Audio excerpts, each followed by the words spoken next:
On December 21st, 1891, James Naismith was trying to come up with something for a bunch of bored kids to do at the Springfield, Massachusetts YMCA while they were stuck inside for the winter. He nailed up two peach baskets on either side of the room that they were in and told the kids to throw a soccer ball into them, thus inventing basketball. The sport grew in popularity pretty quickly, and by 1895, college programs were popping up.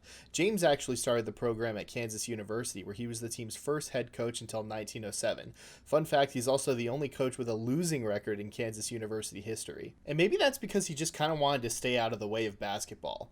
He even told one of his former players while he was still the coach at Kansas that you can't coach basketball, you just play it. He viewed gymnastics and wrestling as superior activities. He just spent the rest of his life as a PE teacher, but he did live to see the game grow out of his control and become an Olympic sport in 1936. He never owned basketball. Nobody owns basketball, and that freedom by some measures allowed for it to become the second most popular sport in the world. You don't have to write the YMCA or the Naismith estate for permission to broadcast basketball competitions. You don't need to do it to organize basketball competitions. James Naismith created basketball to help people, and I certainly think he achieved his goal. Hey Nintendo, consider taking like even half a page out of his book. I uploaded my video yesterday, I drove 2 miles to Raising Cane's Chicken Fingers and back, and I came home to a big old mess on my timeline. Turns out, Nintendo shut down the Big House Online because it was running Melee on Slippy. They actually did the thing that I was talking about. Now I know there are probably some narcs here who overstayed their welcome, so I will say that Nintendo is within their legal right to send a cease and desist letter to a tournament organizer, effectively punching down at them because they can't afford to litigate. You might even be right in saying that Nintendo would win that lawsuit if it were to happen, but I don't think there's any way that you could convince me that this is good for folks like you and me. I don't want to get too bread-pilled here, but if you're in my comments defending the interest of the richest company in one of the richest countries in the world over people who just want to play tournaments for a game that they don't sell anymore, you can unsub now. I hope the Melee community realizes now that Nintendo is not going to help us, and we shouldn't want them to help us.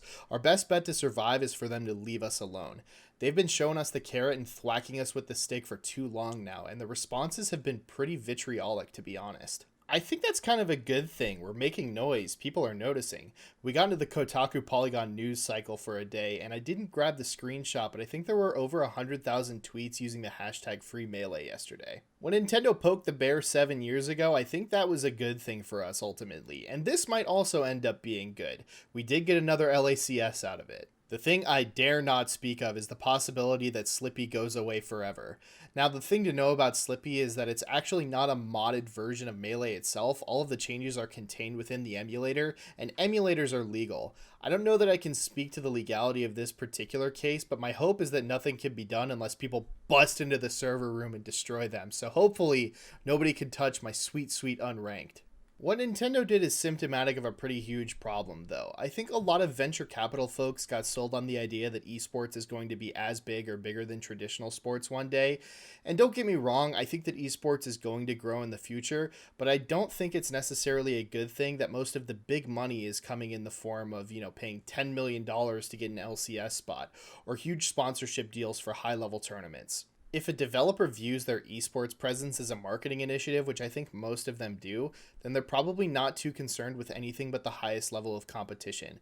And I don't think that top-down esports will work in the way that we want them to, or that they really should. What really excites me about competitive gaming is that it's as interesting as any other form of competition, but it comes with none of the same limitations. The accessibility, the content, the competition formats, the breadth of community. I am obsessed with thinking about these possibilities, but in order to get there, I think we need to make our approach less like Overwatch League and more like basketball, more like the FGC, more like, frankly, Melee. I just don't know how incentivized these corporations are to do that.